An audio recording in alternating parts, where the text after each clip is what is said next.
Es una de las preguntas más inquietantes del género humano, y hay relatos que aseguran que alguna vez la Tierra estuvo poblada por seres de dimensiones enormes. Como siempre, la ficción también dio cuenta de este interrogante. Por dar algunos ejemplos, Jonathan Swift, Oscar Wilde y J.K. Rowling imaginaron personajes entrañables con estas características. Las distintas teorías son repasadas en esta segunda parte, desde las más legendarias hasta las puramente científicas. Hay leyendas múltiples que se desprenden de todos los rincones del planeta desde tiempos inmemoriales, aunque también existen relatos de expedicionarios en la literatura, de arqueólogos, de personas comunes, quienes aseguran que la faz de la Tierra alguna vez estuvo habitada por gigantes. Pero, ¿hay evidencias? Los defensores de esta postura dicen que sí. Los gigantes que poblaron la Tierra, segunda parte, desde la epopeya de Gilgamesh, pasando por la Biblia, la literatura, Europa, América y otros enclaves del mundo. Esto es Contacto con la Ciencia, programa de divulgación. Todos los hechos científicos y enigmáticos que usted siempre quiso saber.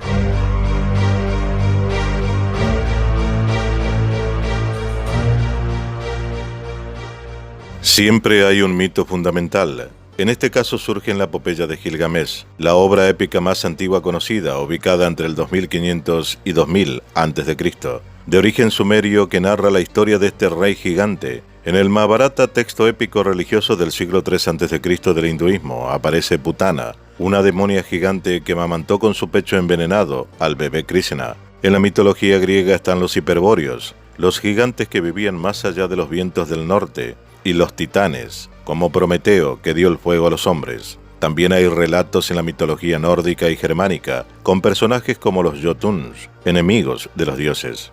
James Vieira, reconocido cazador de gigantes, quien desde hace más de 20 años estudia el fenómeno en Estados Unidos, y protagonizó una miniserie llamada Search for the Lost Giants, buscando los gigantes perdidos, sostuvo: los masones, los rosacruces, los teósofos, los documentos religiosos incluyendo la Biblia, los grandes místicos como Rudolf Steiner y Edgar Cayce, y las tradiciones orales indígenas de todo el mundo creen que los gigantes existían. Todos los exploradores tempranos bien conocidos en las Américas, John Smith, Francis Drake, Francisco Vázquez de Coronado, Fernando de Magallanes, Américo Vespucio, Hernando de Soto, entre otros, todos aseguraron que al encontrar pueblos nativos había gigantes, desde la actual Virginia, en Estados Unidos, hasta la Patagonia, afirma el investigador. En la Biblia es bien conocido el relato de David venciendo a Goliat, pero esta no es la única aparición de los gigantes en el texto sagrado del cristianismo. Aparecen en el Viejo Testamento, en Génesis 6, donde se puede leer: por entonces y también en épocas posteriores, cuando los hijos de Dios cohabitaban con las hijas de los hombres y éstas tuvieron hijos, aparecieron en la tierra los gigantes, Nefilim en hebreo. Estos son los esforzados varones de los tiempos primeros, los héroes famosos, se lee. O en Números 13:33, donde dice: cuando Moisés envió a los espías a la tierra de Canaán, regresaron con la noticia de que allí habitaban gigantes. Allí nacieron los famosos gigantes de los primeros tiempos, de gran estatura y expertos en la guerra. Pero no fue a ellos a quienes Dios eligió y les dio el camino de la ciencia. Ellos perecieron por su insensatez. Baruch 3:26, 3:27, 3:28. O, así también, al comienzo cuando murieron los orgullosos gigantes, la esperanza del mundo se refugió en una balsa, Arca de Noé, que conducida por tu mano, Yahvé, dejó al mundo la semilla de una nueva humanidad. Quizá la más conocida de todas las historias vernáculas documentadas es la de los patagones, estos seres que quedaron registrados en la bitácora del marino portugués Fernando de Magallanes, durante la búsqueda de un paso entre el Atlántico y el Pacífico, estrecho que encontró y hoy lleva su nombre. Vimos de cerca de la playa, en la Tierra del Fuego, un hombre que era tan grande que nuestra cabeza llegaba apenas a su cintura, escribió entonces Antonio Pigafetta, marino fiel a Magallanes. Los llamaron patagones por el tamaño desmedido de sus pies, y de allí deriva la palabra Patagonia. Sin embargo, otras aseguran que Magallanes recogió el nombre de un Nobel popular de entonces, Primaleón, que presentó una raza de gente salvaje llamada Patagonias. El famoso corsario inglés, explorador, comerciante de esclavos y político Sir Francis Drake se encontró con los gigantes patagónicos, aunque su relato difiere del de Magallanes. Escribió: Magallanes no mintió del todo al nombrarlos como gigantes, por lo general difieren del común de la gente, tanto en estatura, grandeza y fuerza del cuerpo, como en la fealdad de sus voces, pero no son nada monstruosos y gigantescos, como fueron representados. El explorador neerlandés Jacob Lemaine navegó por Sudamérica en 1615 y dejó un mapa de la zona que hoy es Puerto Deseado, Santa Cruz, Argentina, con un curioso detalle. Describió el punto H como el lugar donde encontraron el sitio del entierro de un gigante, cuyos huesos medían entre 10 y 11 pies de largo, o sea, más de 3 metros de altura. Estos expedicionarios no fueron los únicos de aquellos valientes y ambiciosos que tuvieron en el Nuevo Mundo experiencias con seres que en la actualidad parecen sobrenaturales. José de Costa, un jesuita, antropólogo y naturalista español, que desembarcó en América en 1571, por ejemplo, escribió en su Historia Natural de las Indias que los chichimecas, pueblos originarios que ocuparon parte de México y llegaron hasta Potosí, eran gigantes, que arrancaban las ramas de los árboles como nosotros deshojamos lechugas, escribiría. Por su parte, Juan de Velasco, jesuita ecuatoriano, destacó en su Historia Antigua del Reino de Quito, en 1789, que Manta fue a principios de la era cristiana el teatro de la espantable raza de los gigantes, y detalló los tamaños espectaculares de esqueletos y huellas encontradas. En Europa, José Torrubia, misionero franciscano, geólogo, paleontólogo y espeleólogo español, describió en su Historia Natural Española de 1754 el hallazgo de un esqueleto de 96 pies de alto, 29 metros, en cuyo cráneo cabían 20 libras, 9 kilos de harina. Entre las leyendas folclóricas de los pueblos originarios que sobrevivieron el paso del tiempo, existen diferentes personajes con características gigantescas, como Nosustej y Josye, temidos por su crueldad y ser enemigos de los hombres, y a Olgoc en la cosmogonía tehuelche, la región de la Patagonia.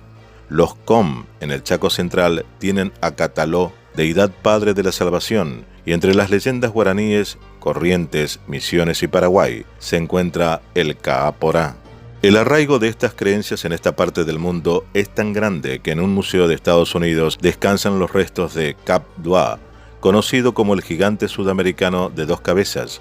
Según la leyenda, el origen de este ser sería patagónico o guaraní. Pero siempre hay alguien que defiende la postura contraria, la ortodoxa, como decimos, de que todo esto no es verdad o no existe. Y es el caso de un argentino, Luis Borrero, licenciado en antropología e investigador del CONICET, dice que de acuerdo a las excavaciones hechas en la Patagonia, que no existen evidencias de una raza de gigantes en esta región. Autor de varios papers y con una extensa trayectoria en trabajo de campo, Borrero, a pesar de todo eso, afirma que en tantos años de experiencia jamás encontró ninguna evidencia de gigantes. Pero esta es su exclusiva y personal opinión, contradiciendo lo confirmado por la propia historia del continente. Más allá de los mitos y bitácoras de viaje, los gigantes están presentes en la literatura, aunque generalmente a través de historias pensadas para niños. Existen muchos relatos clásicos, como Jack y las habichuelas mágicas, que si bien tiene varias versiones, todas tienen en común que al ser plantadas, crecen hasta el castillo de un gigante, u otra similar, Jack el cazagigantes, llevadas al cine por Bryan Singer en 2013. Quizá el autor que más ficcionalizó el tema fue François Rabelais, escritor francés del siglo XVI, quien en 5 libros realizó una sátira lasciva sobre Gargantúa y Pantagruel, padre e hijo, respectivamente, aunque el tamaño de los personajes varía según la necesidad de la trama. El Amadís de Gaula, editada en 1508 en España, es considerada una obra maestra de la literatura medieval fantástica y el más renombrado libro de caballería. Existen diferentes versiones sobre su verdadero origen, aunque no hay dudas sobre la presencia de gigantes y gigantas que forman entre sí diferentes linajes con características en común. Son soberbios y traicioneros, practican el incesto y usurpan reinos para raptar doncellas, por lo que son el enemigo perfecto para los caballeros cristianos. Una de las obras más destacadas de la literatura universal, el ingenioso hidalgo Don Quijote de la Mancha, en 1615, de Miguel de Cervantes Saavedra, también hace alusiones a gigantes o jayanes, aunque eran en realidad molinos de viento. Los viajes de Gulliver, novela publicada en 1726 bajo el heterónimo de Lemuel Gulliver, es una de las obras más representativas del irlandés Jonathan Swift, En este clásico, Gulliver primero llega a Lilliput, donde él es visto como gigante, para luego seguir su travesía a Brobdingnag, donde sí encuentra seres de estatura inconmensurable. Otras historias donde los niños vuelven a escena son El gigante egoísta, en 1888, cuento de Oscar Wilde, y El gran gigante bonachón, de 1982, de Roald Dahl. Y más cerca en el tiempo se encuentra Rubius Hagrid, dentro del universo de Harry Potter, en 1997, creado por J.K. Rowling. En el largo camino de la evolución se descubrieron seres como el Homo floresiensis en la isla indonesia de Flores. Estos homínidos tenían una estatura de alrededor de 1 metro de altura y por eso se lo conoce como hobbits, en honor al personaje de la saga El Señor de los Anillos de J.R.R. Tolkien. Los hobbits se habrían extinguido hace 50.000 años, en la misma época en que el Homo sapiens comienza a expandirse por el planeta. Entonces, ¿es posible que, como hubo espacio para el desarrollo del Hobbit, también lo hubo para los gigantes? En 2010, en la cueva de Denisova, dentro del monte de Altai, en Siberia, Rusia, un equipo de arqueólogos halló un molar y el hueso de un dedo. Luego del análisis de ADN realizado por el Instituto Max Planck de Antropología Evolutiva, se llegó a la conclusión que el diente perteneció a una especie homínida hermana que murió hace unos 40.000 años, a la que se denominó denisovanos. En aquel tiempo, los Homo sapiens compartían el continente euroasiático con otras poblaciones humanas, como también con los neandertales, por lo que el descubrimiento colocó a los denisovanos en el mismo espacio. Es un lugar increíble, porque en realidad es el único lugar en el mundo donde sabemos que vivieron 3 grupos diferentes de humanos, con historias muy diferentes, dijo en aquel entonces Svante Pääbo, líder de la investigación. Estudios posteriores, tanto en el hueso como en el diente, demostraron que los denisovanos dejaron su huella en los humanos modernos, aportando alrededor del 5% del genoma de los melanesios actuales, que viven en Papúa Nueva Guinea y otras partes del Pacífico. Una de las características más llamativas del molar fue su tamaño, más grande que lo de los Homo sapiens y los neandertales. Ben Sebiola, de la Universidad de Toronto, quien se encargó del análisis dental, aseguró que si bien es difícil decir cómo se verían los dientes grandes de Denisova, debido a que las muelas del juicio tienen formas notoriamente variables, no hay duda de que estos dientes grandes, con raíces masivas, probablemente requerirían mandíbulas masivas. Estados Unidos es uno de los países donde se encuentra la mayor cantidad de documentación sobre la existencia de gigantes. Una de las historias iniciáticas involucra a George Washington, cuando todavía era general de la corona británica, durante la Guerra Franco-India entre 1754 y 1763. De acuerdo al libro Historic Haunts of Winchester, Encantos históricos de Winchester, Washington estuvo al frente de la construcción del fuerte Loudon para proteger a los pobladores de ataques de indios gigantes que eran muy comunes. Cuando cavaban para colocar los cimientos, descubrieron una serie de esqueletos que Washington reportó que poseían una altura superior a los 2 metros. Por otro lado, existe documentación de que Abraham Lincoln, otra figura emblemática del país norteamericano, nombró la presencia de gigantes en la zona durante una visita a las cataratas del Niágara, cuando aún era congresista. Dijo: cuando llegó al continente, cuando Cristo sufrió en la cruz, cuando Moisés llevó a Israel a través del Sinaí, cuando Adán nació de la mano del Creador, como entonces, el Niágara ya rugía aquí. Los ojos de la especie extinta de los gigantes, cuyos huesos descansan en los montículos de América, han apreciado el Niágara, como nosotros lo hacemos ahora, afirmaba.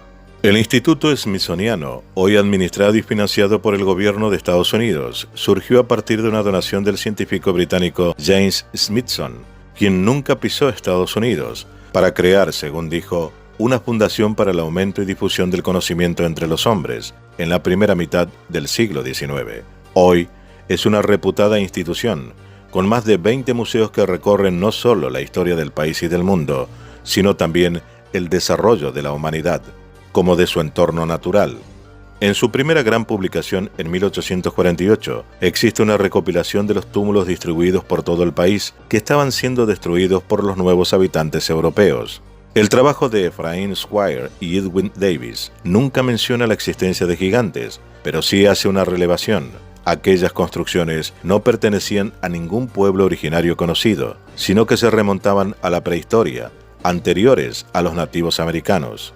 Los túmulos, algunas son estructuras piramidales planas, son sitios ceremoniales y religiosos que se asemejan a pequeñas colinas aplanadas y se encuentran dispersos a lo largo de todo Estados Unidos, desde el sur en Tennessee, al norte en Wisconsin, oeste de Oklahoma y hacia el este en Virginia Occidental.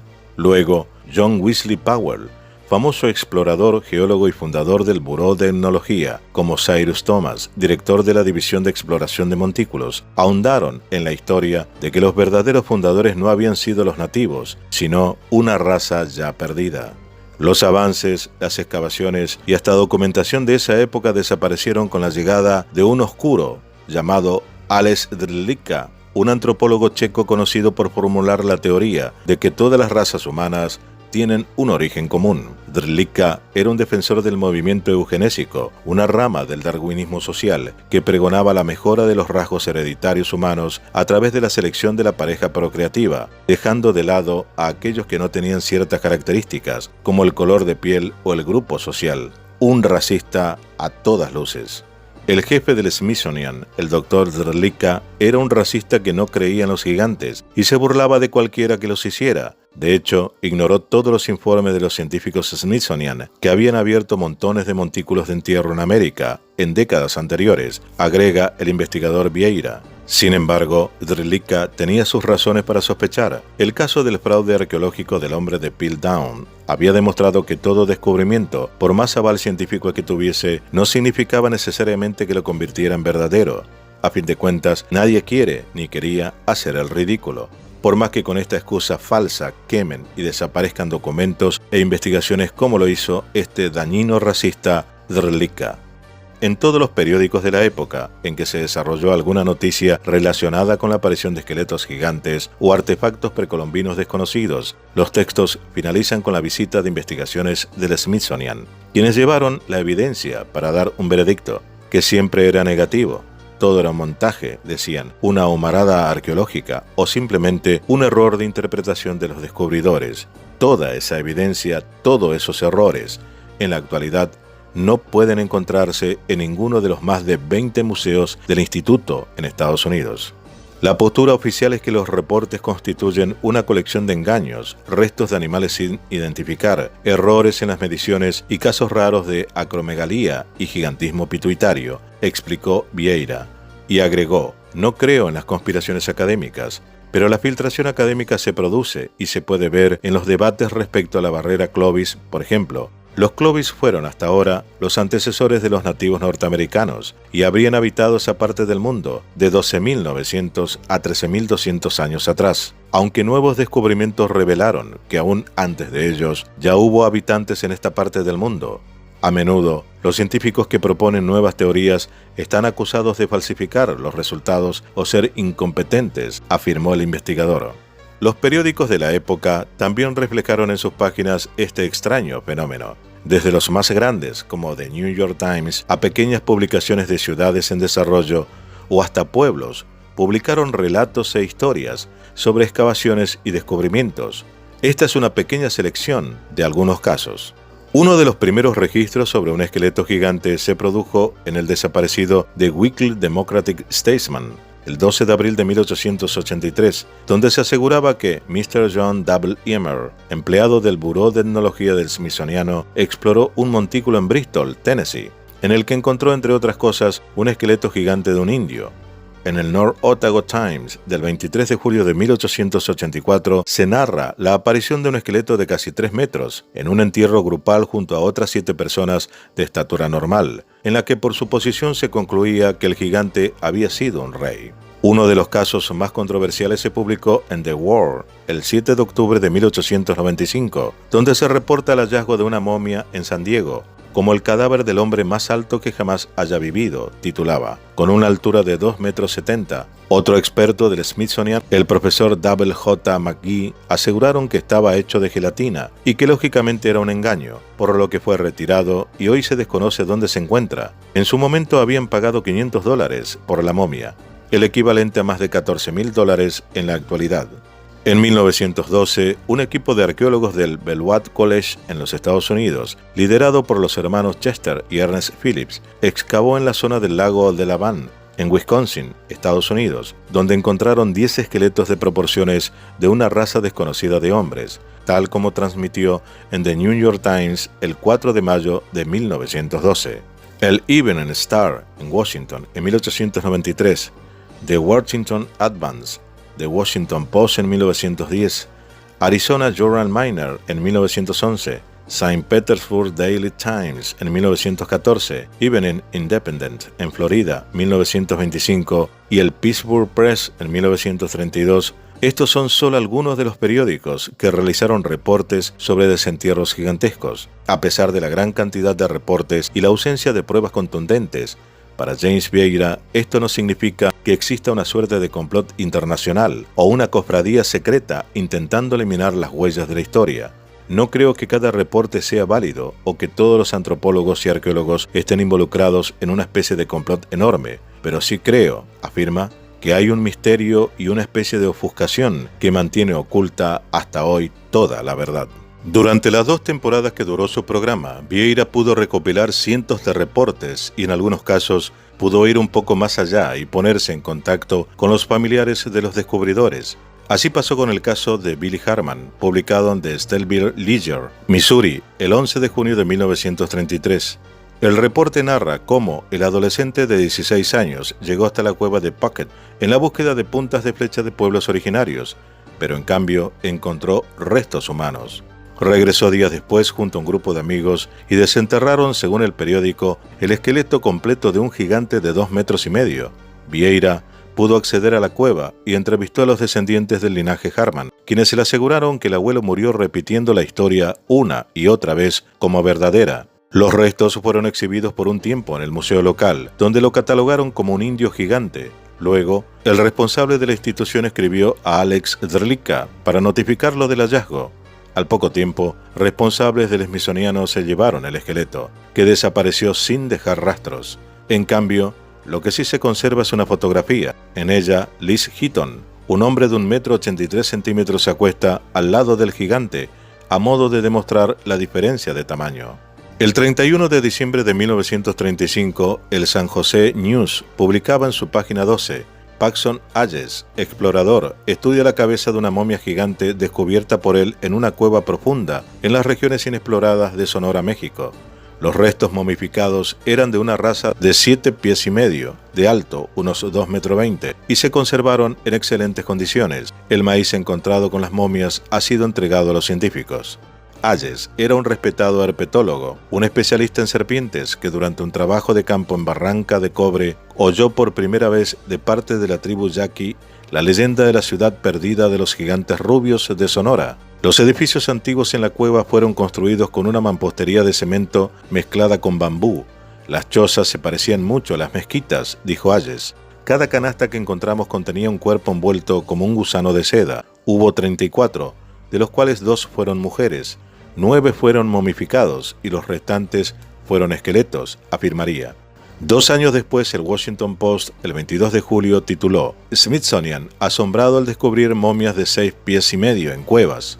El artículo narra la visita de Hayes al presidente Franklin Roosevelt en la Casa Blanca para mostrarle sus hallazgos en herpetología y prosigue. Después de eso, los visitantes llegaron a la institución Smithsonian con una túnica de entierro prehistórica y un taburete de 4 patas, los cuales desenterraron en una cueva funeraria en el norte de Sonora, México. Los californianos explicaron que la cueva, una de las 18 que habían descubierto, contiene momias bien conservadas de una raza que promedió más de 6,5 pies de altura, hasta 8 pies de altura, es decir, de 2 metros a 2,5 metros. Las cuevas están dispersas en un área de 450 millas cuadradas. Hayes, que acaba de regresar de su 5ª expedición a las cuevas, se enteró de su existencia entre los indios yaquis de México. Al tiempo, Hayes fue desacreditado por sus aseveraciones y perdió credibilidad y prestigio en la comunidad científica, hasta pasar al olvido. Uno de aquellos esqueletos de un hombre de entre 22 y 24 años puede encontrarse hoy en el Mather Museum de Filadelfia, en el medio de una habitación especial con una altura de 2,30 metros. Existen también reportes de personas con una altura lejos de la media en el Reino Unido, Nueva Zelanda, Turquía, Francia, Italia, India, Georgia, aunque ninguna acreditado por científicos a posteriori. y, en otros, como el caso del gigante de Cardiff, que se descubrió que era un engaño de George Hull, un empresario del tabaco creacionista, para dar credibilidad a las citas bíblicas sobre gigantes, y allí el Smithsonian no tuvo nada que ver. Uno de los últimos descubrimientos procede de China, donde un grupo de arqueólogos halló antiguos restos cuya altura superaba los 1,90 m. Si bien en Occidente el tamaño no sorprende, el promedio actual de los hombres chinos es de 1,65 m, y hace 2 siglos los especialistas calculan que eran entre 10 y 16 centímetros más bajos. Fan Hui, jefe del Centro de Estudios de Historia y Cultura de la Universidad de Shandong, explicó entonces: hemos llegado a esta conclusión después de estudiar los huesos. En vida, sin duda era aún más alto. Las excavaciones fueron realizadas cerca de la localidad de Jinan, al este del país, en 2016, donde habitó la civilización neolítica Longshan, quienes vivieron allí hace 5.000 años. Si existieron gigantes, entonces hay un problema con la teoría de la evolución, y los científicos no quieren admitir que algo en la Biblia es exacto. Es religión versus la ciencia, y ambos lados están atrincherados en su pensamiento. La religión tiene verdad en ella y distorsión y error en ella. La ciencia tiene verdad, pero limitación y error también. Creo que la respuesta está en el medio, finalizó el cazador de gigantes Vieira. Si pudiéramos escribir un libro sobre la investigación y divulgación de estos temas y los problemas que ella enfrenta, las mejores palabras para un prólogo sería el propio escollo impuesto por el hombre, aquel que en su ignorancia y soberbia, ocupando cargos a lo largo de la historia, han decidido la anulación, secuestro, desaparición y burla de todo lo intensamente investigado a lo largo del tiempo, descubriendo otra verdad, la otra parte de la historia, esa que algunos oscuros personajes nombrados aquí hoy y otros que siguen con la misma idea no les conviene divulgar.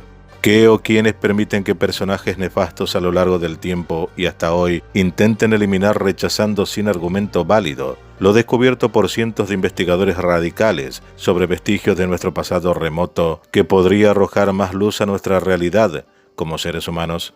Estos racistas y elitistas empedernidos, marionetas de un sistema que pretende que no sepamos más de lo debido, rezagándonos al olvido de un pasado que cada vez más surge como manantial en todas partes del mundo, con descubrimientos que enfrentan al más escéptico, sin ninguna posibilidad de refutar.